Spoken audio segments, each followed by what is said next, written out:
Salve galera, sejam todos bem-vindos ao canal. Copa Libertadores da América, Grupo E, quinta rodada no Maracanã. O Flamengo recebeu o Bolívar e venceu com extrema facilidade, goleada 4-0. Gols no primeiro tempo com menos de um minuto, após uma grande jogada de Cebolinha, coisa para o Gerson sozinho numa falha defensiva do Bolívar e com menos de um minuto o Gerson abre o placar para o Flamengo. Depois do segundo gol, vem numa bela jogada também do Gerson cruzando a área, o zagueiro vai afastar mal, ajeita a bola para o Ayrton Lucas que faz o 2-0. E o 3-0 vem numa roubada de bola do De La Cruz, lá no Pedro. O Pedro serve o Cebolinha cara a cara, fuzila no canto do goleiro, rasteiro, 3-0.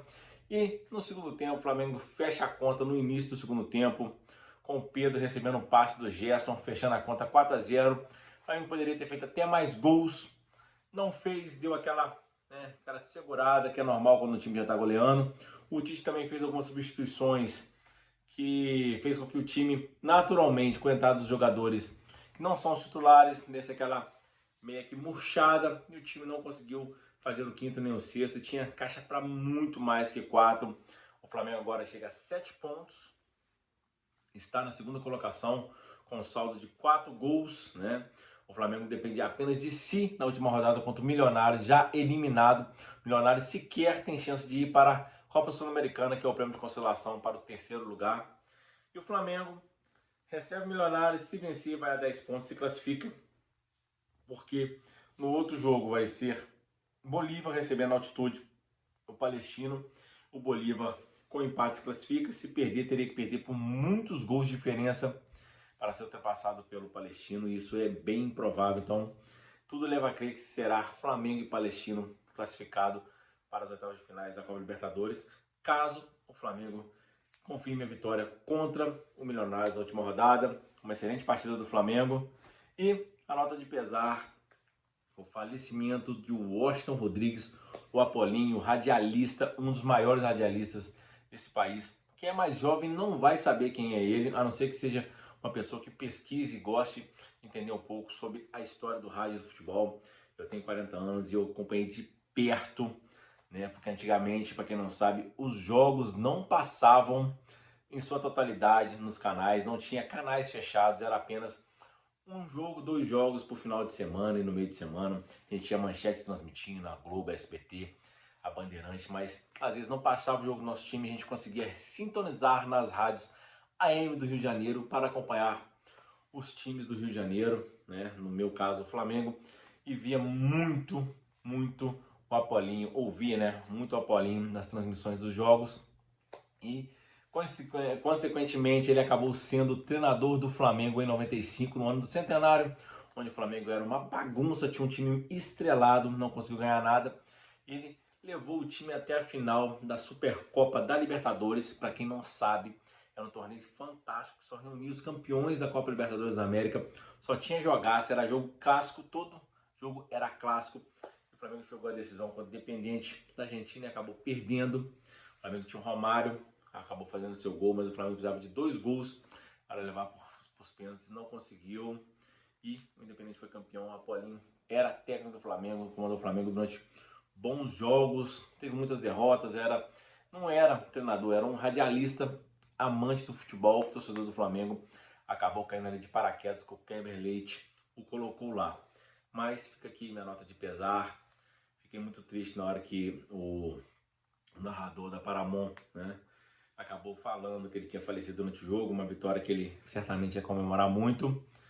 4-0 Flamengo. E falando do jogo, o Flamengo fez uma boa, excelente partida, assim como foi no jogo contra o Corinthians no meio de semana. É um bom sinal, mudança de postura, mudança tática na equipe. O Gerson individualmente foi muito bem, assim como o Cebolinha e o De La Cruz, né? Os laterais não foram tão bem, apesar do gol, o Ayrton Lucas não foi tão bem, né? Deixou de cruzar muitas bolas por tentar chutar no gol. Teve algumas iniciativas de bola que poderia ter tocado para o companheiro. E o Varela teve várias chances de cruzar e errou vários cruzamentos, sem contar os passes errados. O Rascaeta voltou o time hoje, meio tímido, meio fora de forma, deu alguns bons passes, mas não foi aquele Rascaeta brilhante, acabou perdendo um gol. Cara a cara numa bola sobrou para ele, acabou chutando em cima do goleiro, tinha o gol aberto, acabou chutando em cima do goleiro. né? O Pedro fez seu golzinho, mas perdeu um gol feito que o Gerson deixou na cara. O Gerson hoje estava de garçom, além de ter feito o gol. A zaga foi tranquila, só deu um mole no primeiro tempo, quando deixaram a equipe do Bolívia tabelar e entrou na área, cara a cara com o Rossi. O cara acabou chutando cruzado na trave, uma defesa do Rossi. Se o Rossi não encosta o dedinho ali, era gol.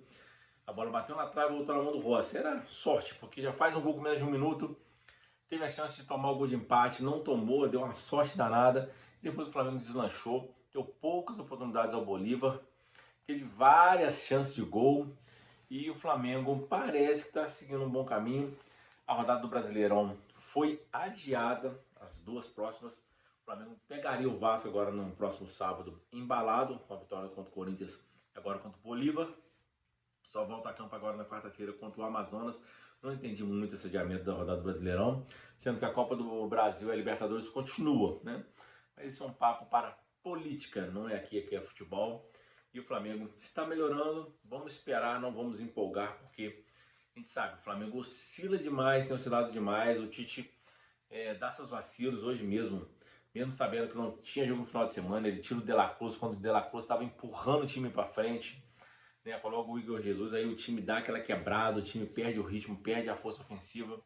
Depois ele coloca o Gabigol, coloca o Luiz Araújo, coloca o Lohan, o time não funciona, o time até tem posse de bola, chega no ataque, mas muitos erros de passe, não consegue chegar ao quinto, nem o sexto gol, termina 4-0. O Flamengo dá uma tranquilizada, vai pegar o Milionários, que é muito ruim, muito fraco. O Flamengo empatou lá na Colômbia, deixou 2 pontos para trás, que o adversário é muito fraco e o Flamengo tem a obrigação de vencer o Milionários no próximo jogo, sem ser essa semana, na próxima, para garantir, carimbar a vaga na Copa Libertadores da América.